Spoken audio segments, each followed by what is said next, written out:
Hello campers, and welcome back to One Life Truck It's YouTube channel, where we drive around the world full time in our self-built Overland camper. For the last 18 months we've driven all the way from the UK to what was going to be Australia, but in Thailand at the very last minute we decided to ship the truck to South Africa. In fact, let's check out our last few moments in Thailand because they were absolutely beautiful.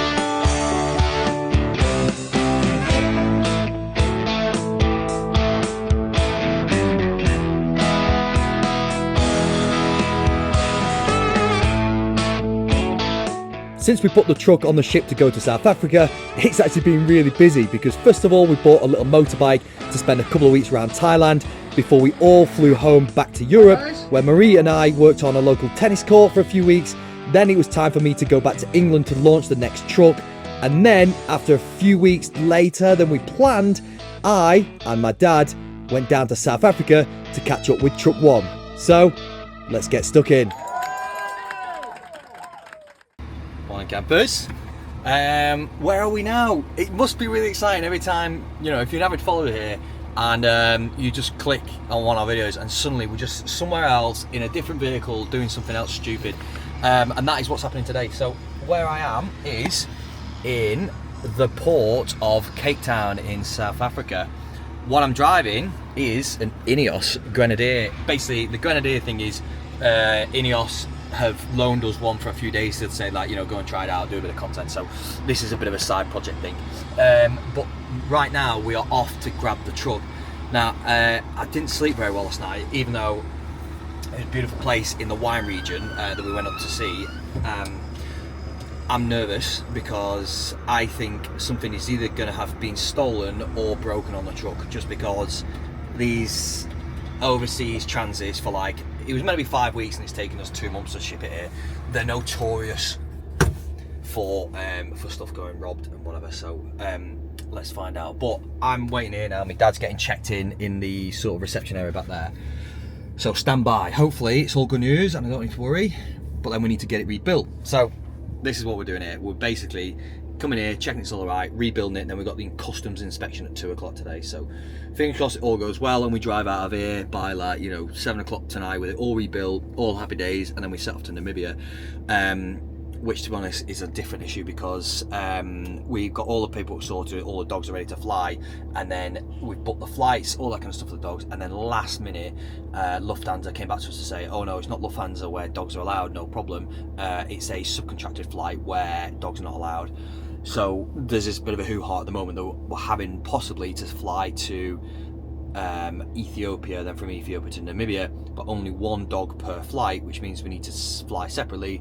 But Marie's with the dogs, so it means I might not have to fly back to Frankfurt. I mean, this is like literally the text I got like 30 seconds ago, so we haven't quite worked it out yet, but there's a chance my dad is driving to Namibia. I've not told him this, by the way. There's a chance my dad's driving to Namibia, I'm flying back to Frankfurt. Oh God, I'm flying back to Frankfurt. Then I have to fly on my own with Red to Namibia. Marie follows the day after, and then we meet with my dad. Bonkers, isn't it? Absolutely bonkers. I wonder why we do it sometimes. But anyway, let's see, let's find out. So stand by. Hopefully it's all good and we got it all sorted, and then we drive Length for Africa and we had a great time, and I get a bit more sleep. If not, well, let's not think like that. On a breath test. What, you got breathalyzed? No way. Past security? You get strip searched? No. Okay, good. But breathalyzed? Yeah. Oh, it's weird that you got... Well, a breath test, they blow into something, so it's obviously drugs. Well, it's weird that you get breath tests and I don't, as the driver. You're the driver, yeah. It's a bit bonkers, isn't it? But anyway, let's see. We're getting marshalled here. This is exciting. Down here. Yeah. Yeah, Dad, you can hold this. I see it. I can see it. Oh, fucking hell, the sheets off it, bastard. I can see tyres. Yeah. Okay. And the plastic still on the wheels. Okay. So far, so good. Right, just put a stick grab one.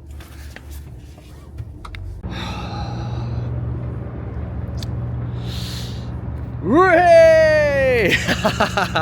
She's here. Absolutely unbelievable. Everyone's fucking looking at me like I'm a weirdo. But anyway, it's all here. Fantastic. I swore that the tyres were going to have gone, but they're still here, just about. Good. Do you know what? It didn't even look like anyone's had a go at trying to break in or literally anything.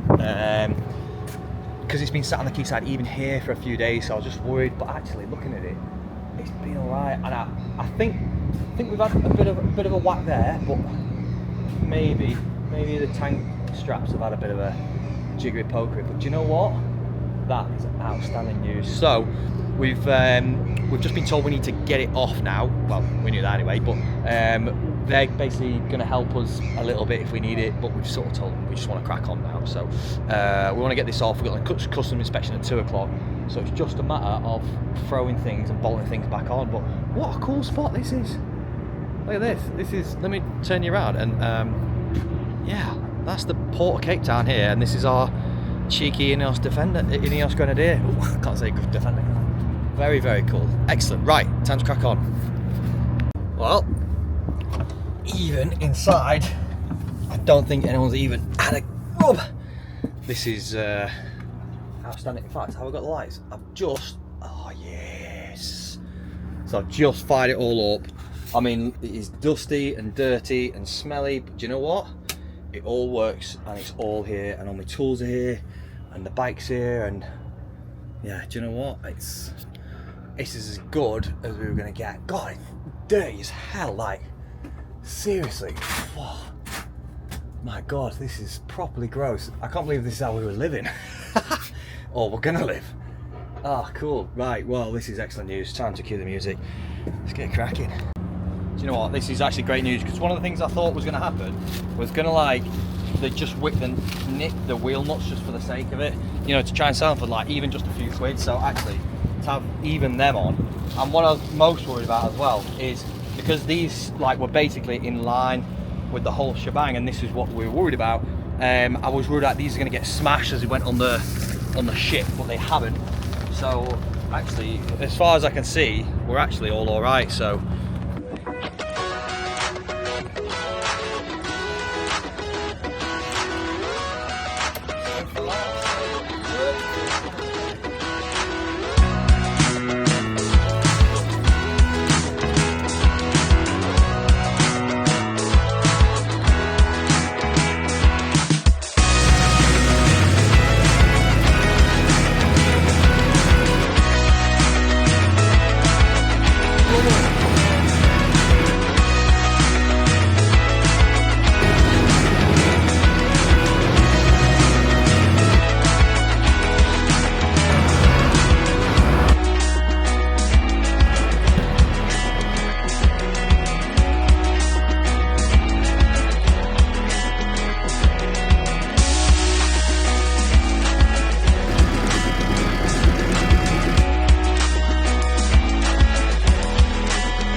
Well, so far, so good. So that's the wheels back on. Dad, we need to put the trim on. What wings? No, the trim over the wheel. Yeah. That needs to go on before we do it all. Yeah, of course, yeah. Doesn't know that. We're just setting the ramps now, so we're just picking up this and I'm going to put that under there. The truck started absolutely on the button, which I wasn't expecting. And the guy was saying you're lucky to have your batteries, because of all the things I thought were going to get nicked, I didn't think about the batteries. But they're still on, so it's good. The wheels are on. It's good. I was expecting major drama actually, and nothing so far.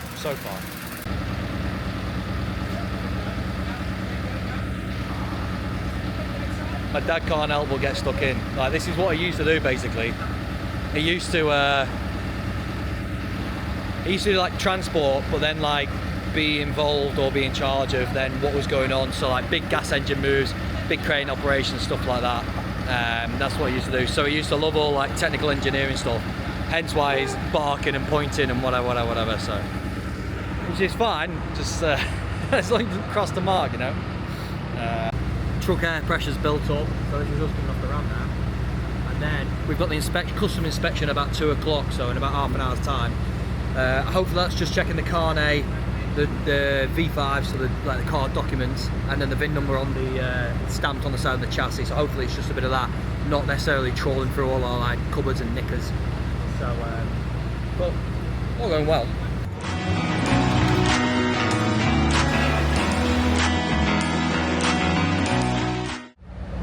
So that was customs inspection.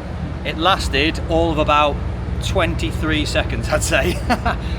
She said hello, opened the car up, flipped through it, asked where the VIN number was, and when I put my head under the chassis to have a look at it, and she said read out the last 4 digits, and she was like, okay, all's in order, that's fine, we can sign it.